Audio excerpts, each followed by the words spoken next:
Jurandir, mas minha mãe foi uma das suas médias que saiu de lá. Ela fez cabeça lá dentro do centro do pastor Jurandir e formou um centro. O pastor Jurandir me conheceu pequenininha. Eu já pequenininha, eu aprendi muitas coisas com o pastor Jurandir. Ele hoje é um pastor, talvez ele hoje nem a lembra de mim, porque eu era muito pequenininha, mas eu a lembro dele. E hoje eu me alegro que ele hoje é um pastor. Então, minha mãe começou a fazer os cartãozinhos e sair distribuindo para a cidade de Venda Velha, de São João de Meriti e foi por diante. Pouco tempo, minha mãe, com menos de 2 meses, minha mãe já estava com 300 e poucas filhas de terreiro. Olha como o diabo faz. Com menos de 2 meses, o centro da minha mãe estava cheia, com 300 e poucas filhas de terreiro, preparada, vindo da Bahia, feito cabeça, muito preparada pelos demônios. E eu, aos 12 anos de idade, existe o empregado e existe o cavalo. Eu era empregada do demônio. E meus pais eram o cavalo. O cavalo é aquele que arreia os demônios, invoca os espíritos. Esse se chama o cavalo do demônio. Então, os empregados é aqueles combones que prepara a cachaça, a comida, e enfim, cuida deles quando eles estão incorporados no corpo da pessoa. Então eu era empregada e meus pais eram o cavalo. E nós começamos a nossa carreira. Em pouco tempo minha mãe era muito conhecida com esses artistas, que pouco pequeno eu já fazia show com eles. Então o Martinho da Vila, mas Ângela Maria procurava e dava fortuna para minha mãe, devido a um trabalho. Minha mãe foi uma macumbeira rica, foi uma macumbeira não pobre. Minha mãe tinha vários empregados, tinha 2 carros, nós tínhamos chofé, eu ia para o colégio de carro e voltava de carro. Então minha mãe não foi uma macumbeira pobre. O diabo realmente dava para ela, mas cobrava muito caro também. Chegou uma certa feita, dia 26 de fevereiro, Martinho da Vila estava gravando o seu 2º LP, o seu 3º LP, e ele chegou na minha casa e virou assim: Dona Elsa, eu preciso falar com o demônio, o 7 Frecha e o Tranca-Rua. E meu pai na mesma hora falou assim: olha, eu vou cobrar para me abaixar, porque ele toma minhas forças. E minha mãe fez o preço para ele e ele pagou a quantia, ele queria parar com os orixás. E quando meu pai incorporou o demônio, que, olha, cara, é pena branca, vovó Maria Conga, come Damião, Ogum, Emanjá, sereia, é tudo um diabo só. Ele só troca de nome para enganar os bobos. Então havia outra coisa. Realmente ele cura. Mas ele cura a sua ferida de um lado, a sua dor de outra. Mas no outro dia, depois de meses depois, você parece com a mesma enfermidade no outro lugar. Eu ouvia eles dizer dentro do centro. Eles diziam isso para não perder as pessoas. Ele sabe laçar as almas. Então o Martinho da Vila pediu, pagou. Então abaixou lá o Tranca-Rua e todos os seus demônios. E pediu o Martinho da Vila uma quantia e pediu algo. O Martinho da Vila, coisa que ele não podia fazer. Por ele ser um cantor famoso, muito popular pela sociedade, o demônio pediu, nós trazia no centro um rapaz chamado por Cosme, e ele morreu, e ele antes de morrer, ele entregou o corpo e a alma para o demônio. E o diabo levou ele em poucos tempos, ele tinha apenas 18 anos. E o diabo levou ele em corpo e alma. E quando a única coisa que o demônio pediu do Martinho da Vila é que o Martinho da Vila violasse o cemitério São João Batista, é bem no centro de Botafogo, lá no Rio de Janeiro. Quem quiser pode comprar, ver lá o cemitério São João Batista. E ele pediu que o Martinho da Vila violasse o túmulo deste rapaz e trouxesse o resto mortal dele e escolheu a palma da mão onde a qual ele tinha oferecido. Martinho da Vila falou assim: não, eu não posso fazer isso, porque como é que eu vou violar, vou pular um muro a alta hora da noite para trazer o resto podre para vocês? Não, vocês escolhem outro tipo de pessoa que eu pago o preço que vocês pedirem. Então, felizmente, eu fui a escolhida para fazer esse tipo de trabalho. Eu e a minha irmã chamada Cremilda. O demônio escolheu eu e minhas irmãs. E eles viraram assim: olha, você vai no túmulo tal e abre o caixão, porque vocês não vão ter trabalho nenhum, porque o caixão já vai estar pro lado de fora, porque eu já fiz a obra. Foi o que eles disseram. E nós saímos. Martinho da Vila ficou esperando e minha mãe convocou todas as médias para esperar o que ia acontecer. E eu saí à procura. Chegando lá no cemitério, tem uns cacos de vidro, e eu pulei o caco de vidro sem me cortar. E fui procurando com a lanterna até que eu encontrei o túmulo. Quando encontrei o túmulo, eu não posso te explicar, mas o demônio, ele queria a alma do Martinho da Vila. Ele queria o trabalho. Ele queria o corpo. Quando eu cheguei lá, o túmulo realmente estava aberto e o caixão do lado de fora, e o rapaz já enterrado já há 5 dias, já estava cheio de bicho e podre. Eu tampei o nariz, peguei um pedaço de pano, e mal eu puxei a mão dele, caiu no papel, e levei para casa. No meu pensamento, minha mãe ia fazer algum trabalho, mas o meu pai com aquele resto mortal. Chegando lá, que eu cheguei em casa, eles mandaram que eu estendesse uma toalha branca, e botaram a cachaça, o charuto e as velas preto e vermelho. E lá, uma legião de demônios, corporada por vários nomes, e eles dividiram aqueles pedaços de carne podre e comeram. Eu vi a minha mãe comendo, eu vi o meu pai comendo, eu vi as médias comendo, eu achei apavorante. O Martinho da Vila testemunho, viu eles comendo e foi aceito o trabalho. Eu, no dia seguinte, eu senti assim um nojo da minha mãe, mas agora eu entendo que realmente era o demônio. Depois, pouco tempo, havia uma senhora que morava em frente à minha casa, e ela achou apavorante aquilo que via pessoas, carros, doutores, procurando a minha mãe, e ela, por ser crente, não tinha a capacidade de envolver com pessoas tão famosas, igual a minha mãe envolvia. Um dia ela teve a coragem, e ela, acabando da sua escola dominical, ela entrou dentro do portão da minha casa. A sessão da minha mãe começava no sábado, às 3 horas da tarde, e terminava no domingo pela manhã. No domingo pela manhã, essa senhora abriu o portão e bateu na porta da minha casa e chamou: Dona Elza, a senhora pode me atender? Minha mãe viu que era ela, e minha mãe odiava crente. Ela disse assim, minha mãe, quando viu que era uma crente que estava com a Bíblia na mão, minha mãe bateu com a porta na cara dela. Ela disse assim, começou a insistir, ela não perdeu a fé, ela insistiu. E ela disse assim, minha mãe abriu a porta com raiva e disse, olha aqui, mulher, você vai embora porque eu odeio crente, eu não gosto de Bíblia. Você vai embora que eu não tenho tempo para falar com Bíblia. Estou preparando café para os meus filhos e eu não tenho tempo para perder com Bíblia, não. Aí ele disse, ô dona Elza, a senhora sabia que Jesus te ama? A senhora sabia que Jesus quer te salvar? A senhora sabia que Jesus veio para os perdidos? E foi falando de Jesus para minha mãe. E minha mãe foi ficando com raiva, foi ouvindo aquela irmã falando daquelas coisas, e eu fiquei encostada na porta e eu olhava a briga da irmã com minha mãe. Eu fiquei olhando, puxa vida, eu nunca vi minha mãe falar com nenhum bíblia. E agora eu estou vendo essa senhora, e no meu pensamento eu pensei, essa minha mãe vai pegar essa irmã e vai matar. E aquela irmã pregou para minha mãe, viu o suor cair no rosto. Aí aquela irmã falou assim, dona Elza, Jesus, ele morreu na cruz e derramou o teu sangue, não por mim, mas sim pela senhora, por toda essa multidão que serve esse demônio. Quando ela disse que minha mãe era um demônio, minha mãe ficou vermelha. Minha mãe falou assim, olha aqui, mulher, é melhor tu calar a boca porque eu falo com demônio, eu como com demônio, tudo que eu tenho, eu sou milionário, eu tenho dinheiro, tenho posição, tenho chofer, tenho negócios, e eu falo com demônio. Os crentes, eu não vejo, vocês dizem que um Deus que vocês vê lá, prega lá um Deus lá, eu não vejo, só vejo crente andando de porta, então, são os que não tem o que fazer, eu não passo dessa lei não, olha aqui, é melhor você ir embora. E a irmã como insistiu, o Senhor deu palavra para ela e começou a falar. Depois a irmã cansou, viu que minha mãe não quis mesmo. Aí aquela irmã falou, aí minha mãe viu que a irmã parou de falar e falou assim pra ela, já acabou, mulher? Aquela irmã falou assim, já, dona Elza, se Jesus vier agora, a senhora não morre sem saber que Jesus veio para salvar o que estava perdido. Aí minha mãe falou assim, bom, agora quem vai falar sou eu. Agora realmente vamos ver se o teu Deus está do céu a contemplar você aqui agora, e vou ver se teu Deus é poderoso mesmo, a ponto de vir aqui pegar esse pedaço de pau para te livrar da coisa que eu vou te dar. E nessa altura os muros da minha casa eram muito altos, tinha multidão pendurada no muro, os vizinhos da minha mãe, isso mesmo, dona Elza, pega essa irmã, mostra ela que o Deus dela não tem poder, mostra que os demônios, a legião de demônios é que manda aqui. E começou a tacar fogo, e minha mãe saiu espancando essa irmã, e a irmã não perdeu a coragem dela. Ela pegou a sua Bíblia e sem gemer ela olhava a multidão de cabeça, olhando para o céu, erguida, soldado valente.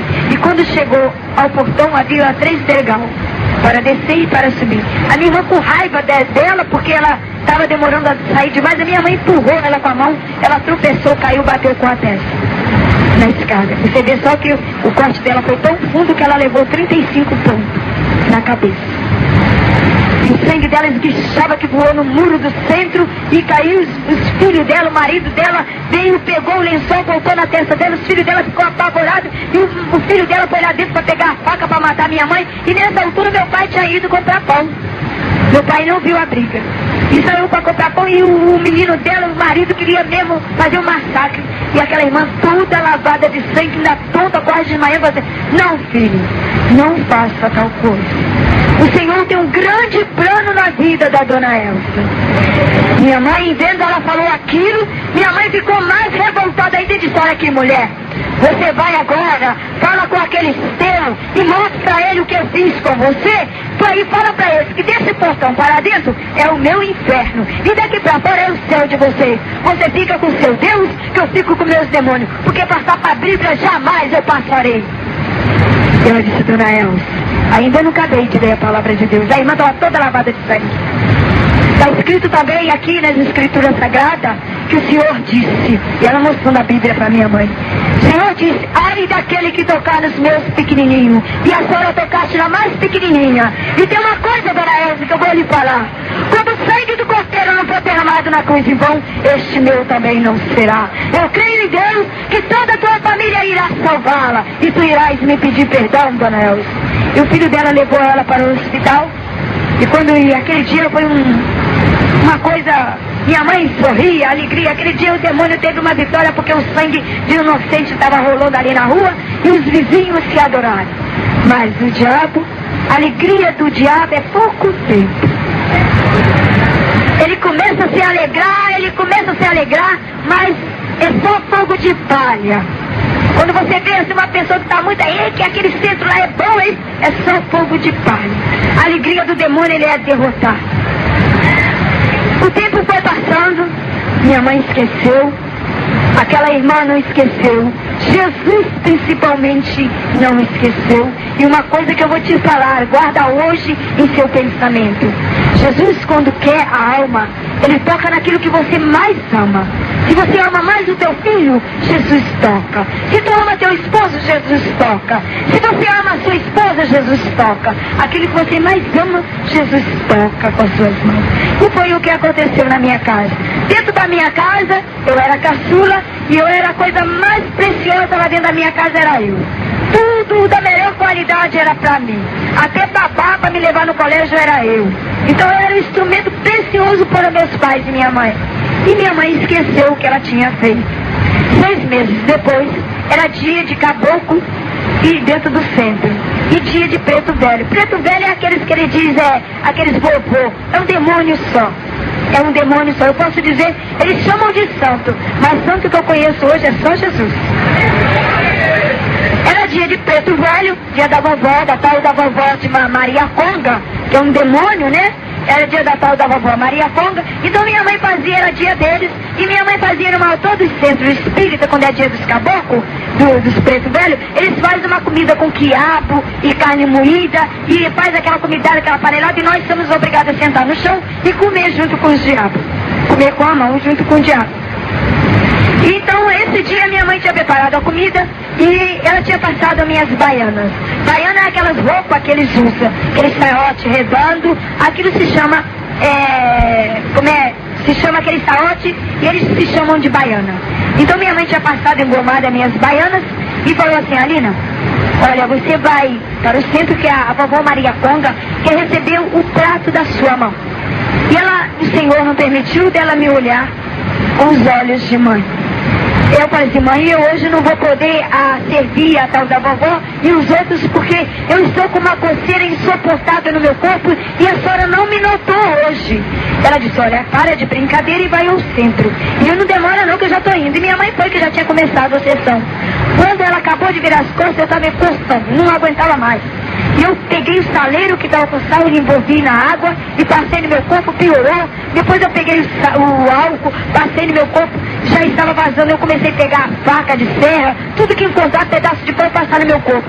Quando acabou a sessão no outro dia, quando meus pais vieram perguntar o que tinha acontecido, para ainda até brigar comigo, eu estava caída no chão, lavada e desesperada de tanta coceira. Ninguém dormiu naquela casa durante uma semana. Era reservado, cada hora dormia um para me coçar. Então a minha mãe Mas o meu pai falou assim, peraí, vamos abaixar o tranca-rua e a pombagira, que eles vão dizer o que ela tem agora. E na mesma hora abaixaram a tranca-rua e a pombagira. E aí o tranca-rua falou assim, vocês vão meditar como eles são mentirosos. Eles vão, olha, sabe por que ela tá assim? Porque eu sou o guia de frente dela e ela precisa desenvolver, que ela precisa fazer cabeça, ela vai ser babá dele e vai ser conhecida em todo o universo. E ela vai ter muitas filhas de terreiro. Então por isso que ela precisa desenvolver e ela tem os guias fortes. Aí minha mãe falou assim, a outra minha irmã falou, o que eu preciso fazer? Olha, dá 7 dias, dá 7 banhos de erva de mato e dá um chá pra ela beber que ela vai ficar boa. Já me lembro que minha mãe me levou e minha mãe me mostrava, até hoje eu não esqueço, era aquele tal de abre caminho, arruda, guiné de pepino e outras ervas que não saem da minha cabeça. E cozinhou aquele cozido todinho, me dava um pouco para me beber e eu tomei o banho durante 7 dias. Piorou cada vez mais. Aí já estava abrindo aquela borbolha de sangue, estourava junto com o pus da salmoura de sangue e já estava rachando o meu corpo. Aí, no outro dia, depois que nada aconteceu, minha mãe abaixou de novo outro demônio. Aí o demônio, peraí, ela precisa tomar um sangue de 7 galinhas, que ela vai ficar boa. E despacha as galinhas nas encruzilhadas no cemitério. Minha mãe mandou comprar 7 galinhas e sangrou o pescoço dela e me deu o copo de sangue de 7 galinhas para me beber. Eu bebi o sangue das 7 galinhas, nada adiantou. Toma lá. Abaixou um tal de amulô, disse que era pro meu pai comprar um cabrito e sangrar o cabrito e me dar um banho do cabrito, do sangue do cabrito, e deixar o sangue do cabrito podre dentro da casa dos diabos. E depois de 3 dias eu tive que comer durante 7 dias aquele sangue. Meu pai comprou o cabrito, sangrou, eu tomei banho com o sangue do cabrito e dividiu o cabrito, botou no cemitério, na encruzilhada para ver se eu ficava bom. Não adiantou nada. Quando foi 3 dias depois, minha mãe trouxe o Ogdá. O Ogdá é uma bacia de barro que os macumbeiros usam para fazer despacho. Então minha mãe, quando veio aquele Ogdá com aquele sangue, estava preto e cheio de bicho. Então eu comia durante 7 dias aquela suculezada. Até que acabou. Aí quando foi 7 dias, estava piorando, não adiantou nada. Aí meu pai, o demônio arriou de novo e disse, olha, não é verdade. Então agora, leva ela para debaixo do gongá, enrola ela numa esteira virgem, e daí ela tem que comer as nossas comidas. Aí minha mãe obedeceu, tirou as minhas vestes, e me enrolou numa esteira e me botou debaixo do gongá. Eu posso dizer para os irmãos que até santa eu já fui, porque santa é aquele que lumeia dia e noite de vela. Então eu era lumiada dia e noite de vela.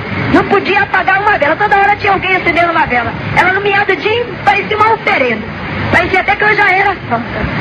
Então, eu era envolvida direito lá debaixo do gongá. E depois a minha mãe, eu não podia comer feijão, arroz, carne, não. Eu tinha que comer a comida que ia para as encruzilhadas, para o cemitério, as comidas do demônio, que era azeite de dendê com fubá misturado, cebolas cortadas em rodelas, pimenta da costa e pintado guidar com pemba. Eu comia aquilo durante 3 meses. Durante 3 meses eu fiquei debaixo daquele gongá, me alimentei. É uma coisa que eu vou dizer. Hoje em dia eu posso dizer que eu tenho uma experiência muito grande com o diabo. Ele não me engana. Se tiver uma língua em mistério, que eu conheço longe se é de Deus, se é do diabo. Eu conheço a língua em mistério dos anjos, do demônio, e conheço a língua em mistério do meu Senhor Jesus. Então na hora que eu estava comendo ali com o diabo, na hora que eu botava minha mão com o guidá para comer, vocês veem só como o diabo se transforma. Eu botava minha mão para comer com o diabo, uma hora vinha uma mão cabeluda, uma hora vinha uma mão de doutor com anel de grau, uma hora vinha uma mão tom de donzela, uma coisa linda, uma hora vinha mãozinha de criança, uma hora vinha mãozinha de recém-nascido, e assim por diante, ele variava de mão. Então se vê que ele pode se formar por várias coisas. E tinha uma coisa, ele cantava umas músicas tão bonitas que eu já vi dentro da igreja do Senhor aquelas músicas cantar. Mas até aqui, quando eu tenho visto, eu vou lá, o Senhor levante e repreenda, porque não é de mim. Então, irmãos, eu tenho essa experiência com o diabo e com Deus. Então, irmãos, eu deitava na esteira no meio, e eu sentia que do meu lado, eu via que do meu lado havia outro corpo, e do outro lado havia, eu dormia junto com os demônios e eu no meio. Eu sentia a quintura deles, eu sentia o tato deles ali do meu lado. E eu via as risadas dele, eu via os cânticos dele em mistério. Ele canta em mistério, ele profetiza coisas maravilhosas que eu via ele falar em mistério com os meus pais. Eu via ele cantar línguas maravilhosas em mistério dentro do centro espírita. E minha mãe às vezes até distinguia o que ele estava dizendo em mistério. Então passou o tempo e tinha uma senhora que estava fazendo cabeça e ela estava limpando o centro e ela foi olhar como é que eu estava debaixo do congá. E quando ela levantou a toalha, eu estava morrendo. Então ela correu, chamou Dona Elza. E seu José, corre que a Lina está morrendo. Minha mãe se apagou. Minha mãe falou assim, não, eu já fiz, já gastei tudo para os demônios salvar minha filha. E agora minha filha vai morrer, eu não aceito. Aí minha mulher falou assim, olha, Dona Elza, há coisas que às vezes o demônio não pode curar, mas sim os homens da terra. A senhora, como tem médico na família, realmente nós tínhamos um médico na família e que cuidava de toda a nossa família. Ele já era pago para cuidar de nós. E por que a senhora não leva a Lina para o médico da família? Minha mãe, sem me dar um banho, estava cheia de sangue e eu já estava com mau cheiro. Durante o tempo que eu estava ali, eu não podia tomar banho e só tinha que me alimentar com aquela comida e com aquele sangue de bicho que os demônios mandavam. E do jeito que eu estava, minha mãe me enrolou num pano do bongá e me levou para o hospital. O meu mau cheiro estava tão grande que o pessoal deixou que eu passasse na frente. Quando chegou lá na mesa do médico, que o médico destampou o pano e examinou o meu corpo, chamou a minha mãe e disse, Dona Elza, a senhora pode pagar toda a fortuna que há na terra, mas eu não posso fazer mais nada pela tua filha. Ela disse, doutor, o senhor não pode dar salvação para a minha filha, o senhor não pode tirar a minha filha desse momento. Ela disse, não posso. Eu não posso te explicar. A doença da sua filha é incurável, não tem cura, somente Deus. Agora, se a senhora crê em Deus, a senhora clama todo Deus que existe na face da terra, porque só Ele pode curar a sua filha. Minha mãe me engarrou, começou a chorar, e ela não sabia o que fazer. Ele disse, vou preparar a papeleta dela, o senhor leva a sua filha para casa, deixa que as irmãs dela despedem dela, e quando ela sair de casa, deixa que ela despede, que é a última vez que ela irá sair com vida. Ele fez uma papeleta e entregou meus pais. E chegando em casa, minha mãe fez uma reunião com as minhas irmãs e falou que eu seria a última vez que estava me vendo com vida. É a mesma coisa que você está no seu funeral, você viva, sabendo que você vai morrer, e o médico me deu 2 anos só de vida. Meu estado estava pior. E ele enviou para o hospital de Laranjeira, o repousário de Laranjeira, ainda tem esse hospital até hoje lá no Rio de Janeiro, muito isolado, longe da cidade. Então nós chegamos lá, eu vi a minha irmã desesperada, meu pai desesperado, gritando pelo pânico que estava acontecendo dentro de casa, e meu pai foi obrigado a suspender a sessão durante o tempo que eu estivesse no hospital. Então, quando eu cheguei no hospital, havia um médico que estava me esperando. E esse médico falou assim, Dona Elza, daqui para dentro, a senhora não poderá entrar. Agora, quando chegar a hora, eu vou mandar buscar a sua filha, não sei o que vai acontecer, mas nós vamos fazer o que pode para dar o tempo de vida de 2 anos para a sua filha. E eu vi a minha mãe desesperada, chorando, ela não teve coragem de olhar para trás. Era a primeira vez que eu estava separando de mim, e eu perguntei assim, mamãe, a senhora vai vir me buscar no domingo? Ela disse, vou, filha, em breve eu venho te buscar. E ela me deixou na mão do médico, e quando eu cheguei, vocês pensam, na mesma hora que minha mãe acabara de sair, era 5 horas da tarde, na mesma hora que eu estava com a minha mãe, entrava uma ambulância. Uma ambulância, ela entrava com uma jovem, por nome de Aline Lírio das Neves Nogueira. Só tinha o Nogueira. Aline Lírio das Neves Nogueira. E só tinha o Nogueira de diferença. Tinha a mesma idade, a mesma cor, o mesmo nome, o mesmo tamanho, a mesma doença. E essa ambulância entrou e eu entrei e fiquei no meu leito. Quando eu cheguei no meu leito, havia uma senhora que estava morrendo e eu perguntei aonde que eu estava para aquela senhora. E a senhora virou para mim e disse, aqui é o hospital do que entram vivos e saem mortos. E eu me apavorei de ver aquelas coisas.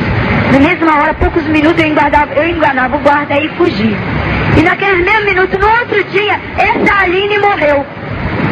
Essa Aline morreu, no dia seguinte meu pai recebia o carro da funerária, dizendo que a filha do José e da Elza, Lírio das Neves, havia falecido, que seria eu. Então o motivo dos meus pais não me procurar, porque eles pensou que essa Aline seria eu.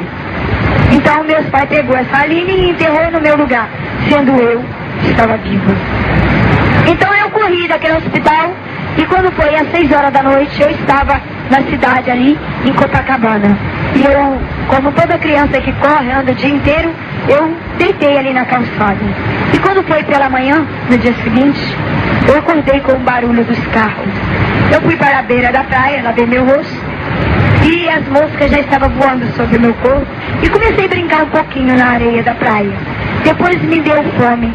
Começou a vir me dar fome porque eu não tinha tomado meu café como de costume. Então eu estava em lugar estranho, lugar diferente, não sabia voltar para casa, não sabia onde estava direito.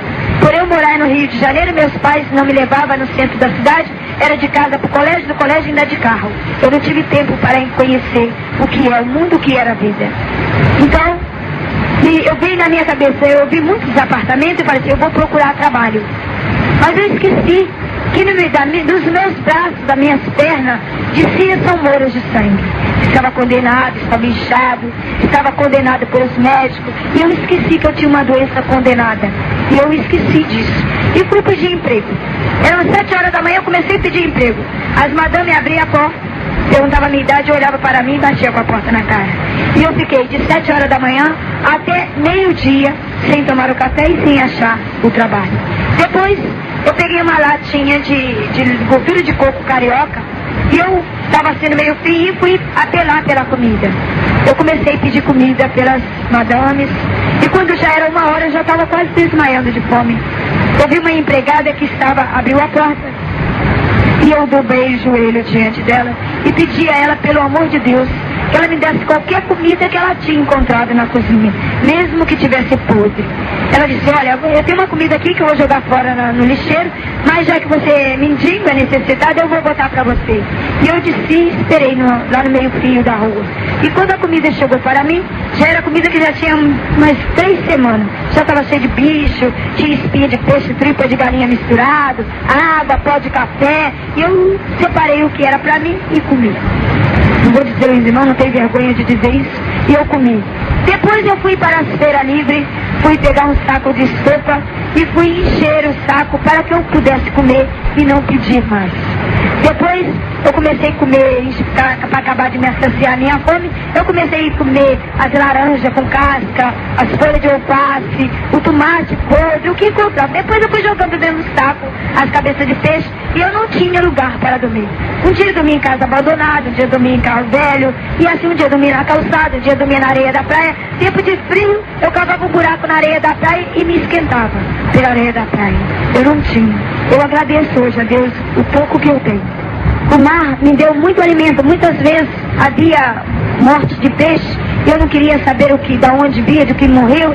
Eu comia aqueles peixes achados que boiava, às vezes já morto. Eu comia aqueles peixes.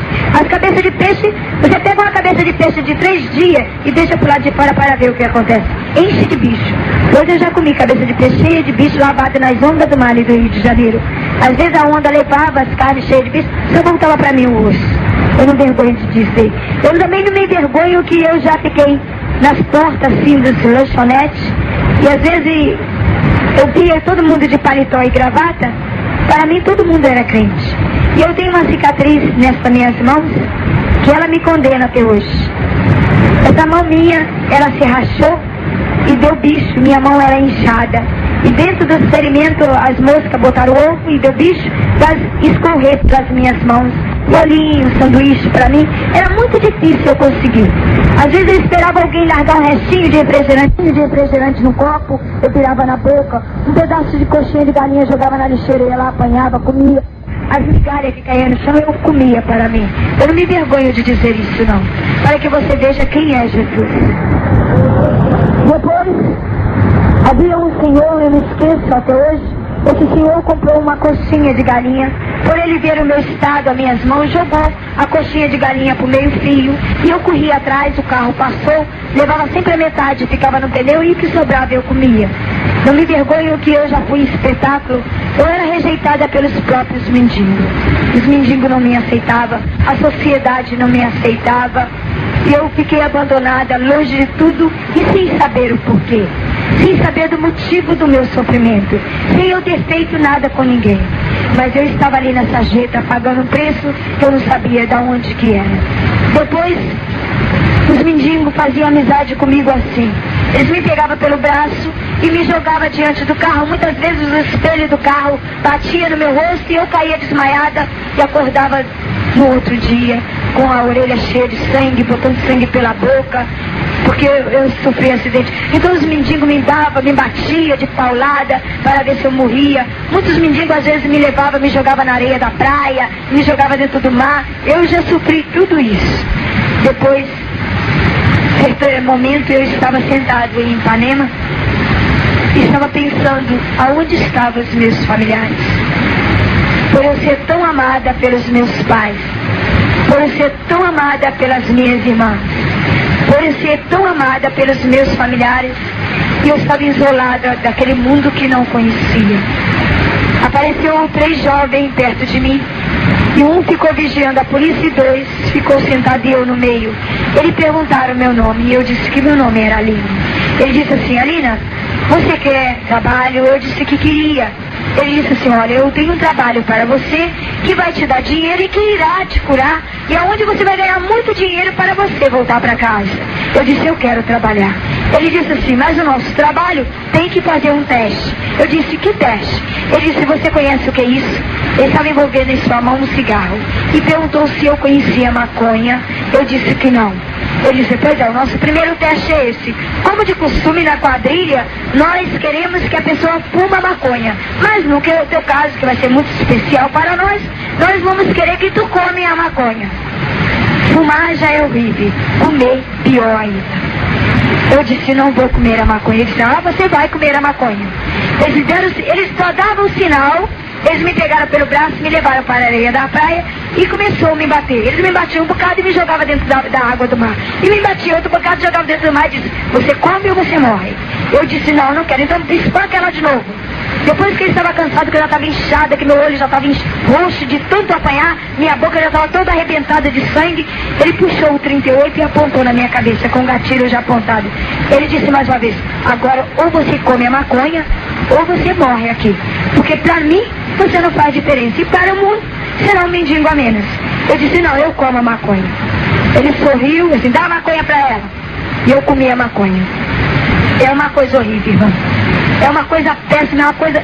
Eu não quero que ninguém faça isso, porque é péssimo.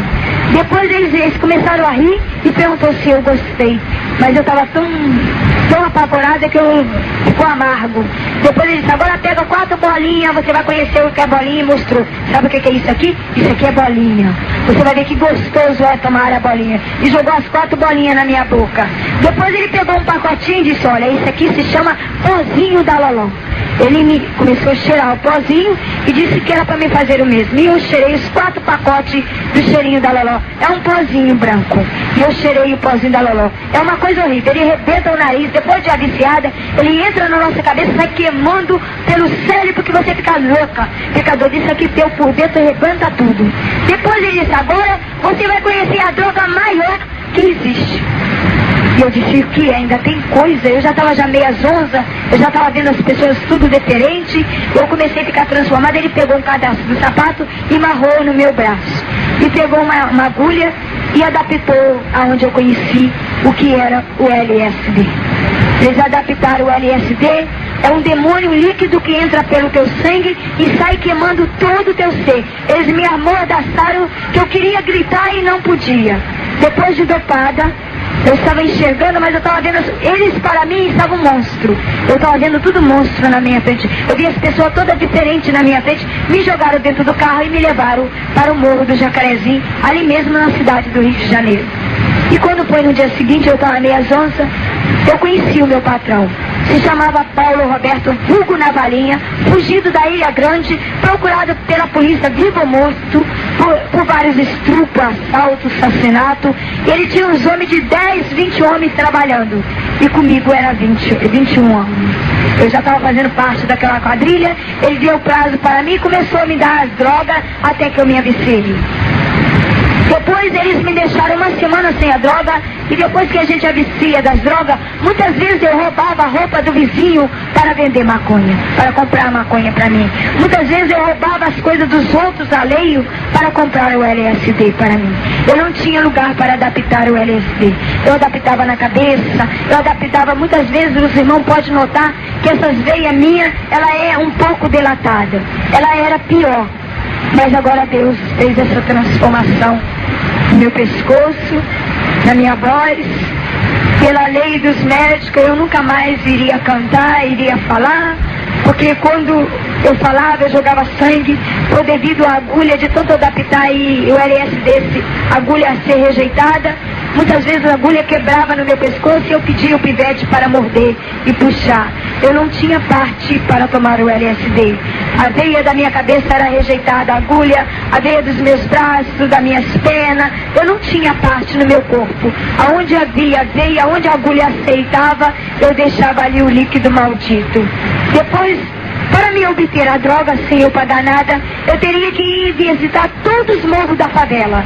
Aqueles morros do Jacarezinho, Morro de Mangueira, Morro do Chapéu do Couro, Morro da Formiga, Morro do Borel. Aqueles morros ali do Rio de Janeiro, eu conheço eles com a palma da minha mão. Porque eu já fui ali, já levei droga. Depois a Navarinha também pediu para mim que ia me dar os instrumentos e as armas dele. Eu com 12 anos de idade, eu já andava com 38 carregado de bala na minha cintura e com um canivete. Ali, e o Navarinha, ao bandido, na lei de bandido, a aula. Ele me deu uma aula. Na lei de marginal, ou você mata ou você morre.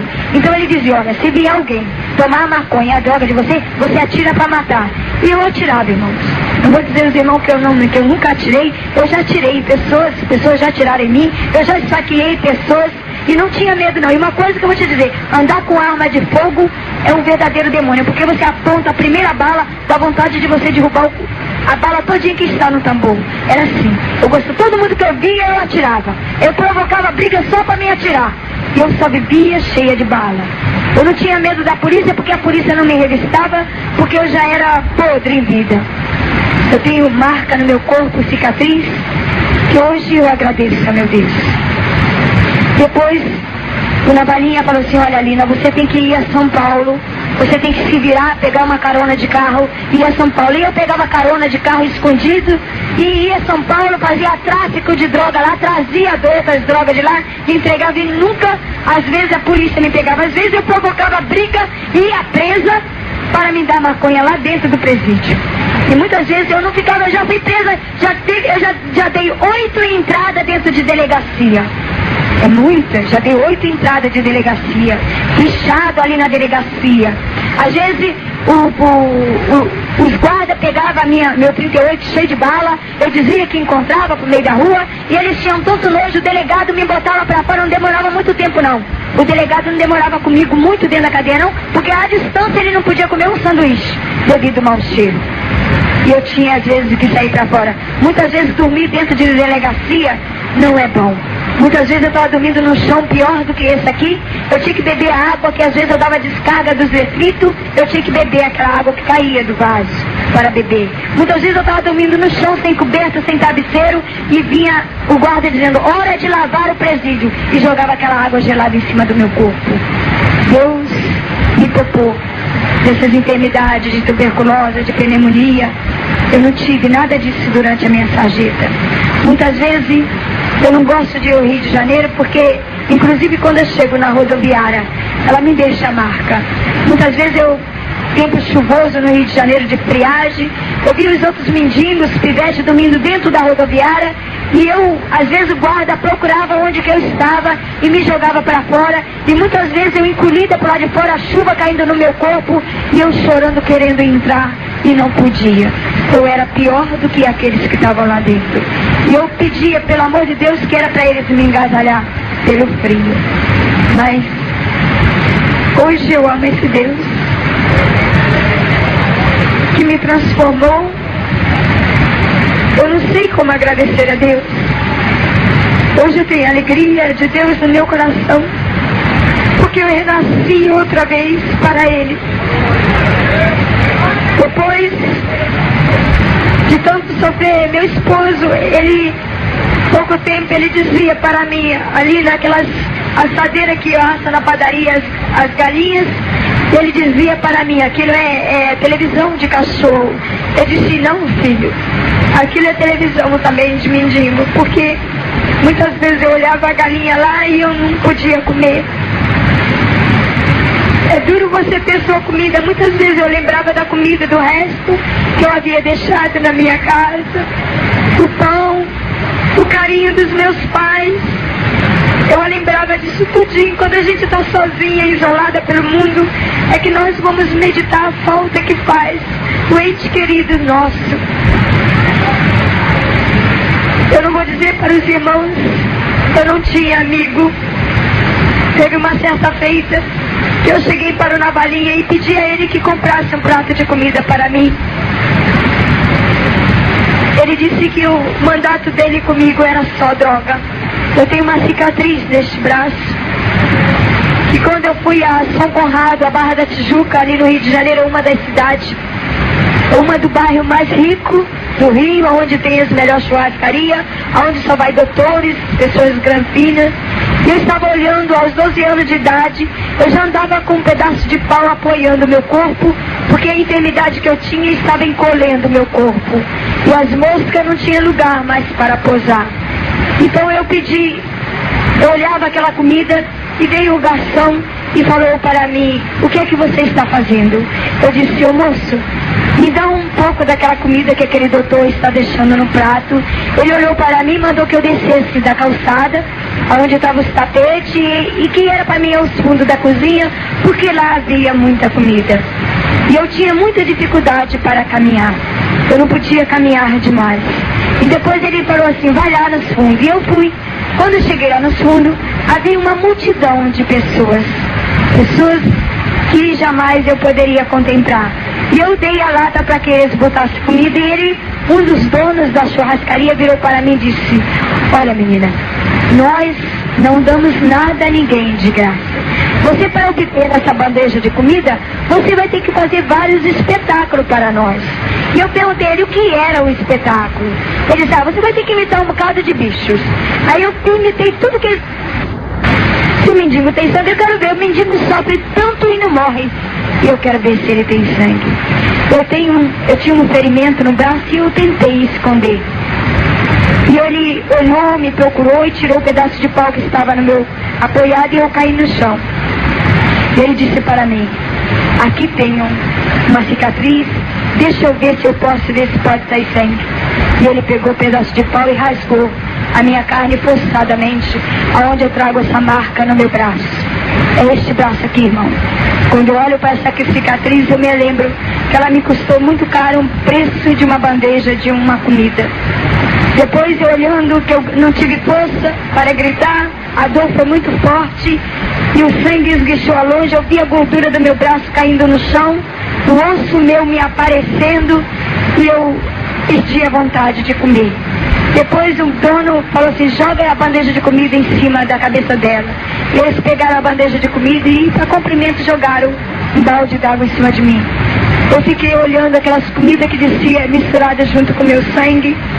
Foi ali que eu comecei a gritar, cadê minha mãe?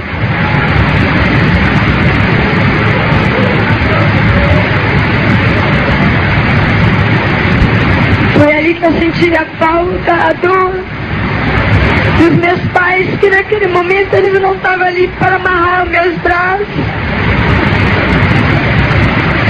Eles não estavam ali para estender as mãos para mim. Eu esperei o dia seguinte o lixeiro aparecer para amarrar, rasgar as minhas vestes, para amarrar aquela carne que pendurada estava. E no dia seguinte que eu fui para casa, eu pude comer aquela bandeja tão esperada que eles tinham me dado. Saí dali, eu fui para o morro e não aguentava mais caminhar. O Navalinha, o Paulo Roberto, bandido, ele não tem amor. Não mais caminhar. O Navalinha, o Paulo Roberto, bandido, ele não tem amor, não tem carinho, ele não viu o meu estado. Ele virou para mim e disse, Arina, eu estou aqui com o mapa do Banco do Brasil para nós fazer um assalto. E eu não estava em condições de tocar os meus braços, porque porque o que havia acontecido comigo era para me levar 48 pontos. E eu não tive condições de chegar ao hospital. E eu saí e falei para ele na valinha, eu não posso fazer o assalto como você disse, você vai ser a isca. Eu disse, o que é essa isca? Ele me deu uma aula. Aí ele disse assim, olha, nós precisamos de um carro, nós vamos ficar escondidos no meio do matagal, quando vier o carro eu te dou sinal, você deita no meio do asfalto e o motorista vai sair e nós vamos assaltar o motorista. E assim nós fomos para fazer esse assalto. Quando chegou ao devido lugar, ele ficou escondido no matagal e quando veio o carro ele deu sinal, eu deitei. O motorista desceu para me acudir e ele atirou nas pernas do motorista e tomou o carro, o dinheiro e foi fazer o assalto. Ele me deixou no esconderijo que eu não tinha condições de correr nem de fazer o assalto com ele. E quando ele chegou mais tarde, enquanto ele foi, eu olhava o meu corpo, olhava os ferimentos, eu olhava, lembrava dos meus familiares e me lembrei também daquela irmã que foi falar de Jesus para minha mãe. Ele quando voltou na varinha saiu um base de 10 homens para fazer o assalto. E quando ele voltou com 4 homens. E eu perguntei na varinha, cadê os companheiros? Ele dizia que eles eram otário e que morreu, não soube fazer a cabeça. Então, ele estava todo com as pernas cheias de bala. E eu chamei ele e eu falei assim, Paulo Roberto, eu quero te falar um negócio. Eu de hoje em diante eu não faço mais parte dessa quadrilha. Eu tirei a arma 38, dei a ele, tudo que era dele eu dei a ele e disse para ele que ia sair da quadrilha. Ele disse assim, para onde você vai? Eu disse, eu não sei para onde que eu vou, mas eu me lembro uma vez que uma mulher entrou dentro da casa da minha mãe dizendo de um tal Jesus que curava, que transformava. Eu não sei onde que eu vou encontrar esse Jesus, mas eu vou procurar. Ele se levantou, baleado, e disse, você vai ser Bíblia? Eu disse, eu não sei como é que chama. Ele disse, se você está pretendendo ser crente, você esquece. Porque esse Jesus dos crentes, ele não ama a gente igual a nós, não. Ele piorou você, eu sou melhor do que você. Porque pelo menos eu não trago bicho. Eu não ando apoiado em cima do pedaço de pau, você é drogada. Então, Deus já virou as costas para você. O mundo não te quer, nem os mendigos te quer. Nem o diabo está te querendo. Olha, no morro aqui há muito crente, mas igual a você, não entra na igreja não. Esquece de você ser Bíblia. Eu disse assim, mesmo assim eu vou procurar o Deus dela. Eu disse para ele, ô Paulo Roberto, você deixa que eu pego as maconhas, droga com o Pedrinho? Aí ele disse, pode pegar quantas drogas você quiser, contanto que você não me entrega para a polícia, porque se tu me entregar para a polícia, eu encho tua boca de bala. Eu disse, não, eu não vou entregar. E tinha um rapaz que tinha 15 anos de idade e estava começando a carreira de bandido com ele. E ele falou assim, chamou, eu tinha muita dificuldade, mas deu para me ouvir. Ele falou assim, olha, vem cá, você tá vendo essa menina que acabou de sair aí? Ele disse, tô. Agora você vai atrás dela, acompanha onde que ela vai, com uma oportunidade, você atira para matar. Porque se tu não matar essa menina, eu irei te matar. Porque essa menina vai me entregar para a polícia, que ela sabe o código, sabe o meu esconderijo, sabe onde que eu escondo a maconha. Então eu não quero ela viva, você vai sair agora e vai matar ela. Aí o rapaz queria mostrar o trabalho dele e saiu realmente. Quando chegou no devido lugar, um bequinho que não tem saída, eu encontrei um carro abandonado e eu sabendo que o rapaz vinha realmente para me matar. E como eu não podia correr demais, eu me joguei debaixo desse carro, velho, antigo. O rapaz atirou mesmo na lataria do carro, mas estava muito velha, ela foi desmanchando a lataria. E a patrulhinha estava fazendo ronda e começou a ver o que estava acontecendo e começou a trocar tiro com o rapaz. Até que uma das balas atingiu ele e veio todo o bando do esconderijo veio ver. A única coisa que eu me lembro é que eu realmente ouvi a perna do Paulo Roberto trocando tiro com a polícia. Eu acordei no dia seguinte no hospital do Miguel Couto, ali da própria cidade do Rio de Janeiro. Chegando lá, eu estava deitada em um colchão, no pronto-socorro no chão. Ainda me lembro que era um colchão forrado com plástico azul. Eu estava deitada ali, o médico estava dizendo que ali não era o meu lugar e que no meu caso ele não poderia cuidar. E o guarda, tinha um guarda do meu lado. E o guarda, quando eu acordei, o guarda falou assim, você está bem? Eu disse que estava. Ele perguntou assim, quantos anos você tem? Eu disse 14 anos. Ele disse assim, qual é o seu nome? Eu disse, meu nome é Alina. Ele disse, e começou a escrever. Eu falei para ele, você vai me levar presa? Ele disse, não. eu não vou te levar preso. Sabe o que é isso? Eu sou crente e vou levar o seu nome para o circo de oração. E lá na minha igreja, o Senhor irá te visitar. Eu virei para ele e falei assim: ô moço, eu vou te falar uma coisa. E comecei a mostrar os buracos nos meus braços para ele. Disse: você está vendo?